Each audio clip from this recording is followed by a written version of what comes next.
La Universitat de Girona assumeix un compromís irrenunciable amb la promoció de la igualtat de gènere en totes les seves expressions. El nou Pla d'Igualtat de l'UDG desplega aquest compromís.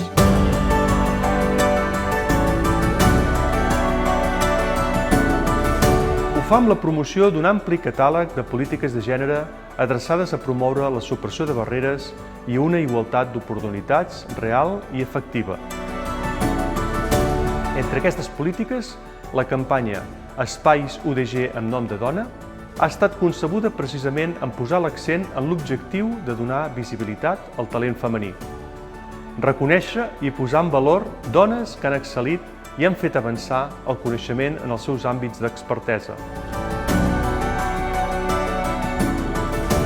Aquesta campanya institucional vol ser, en definitiva, un homenatge de la Universitat de Girona a totes aquelles dones que, massa sovint al llarg de la història, han estat ignorades, silenciades, poc reconegudes.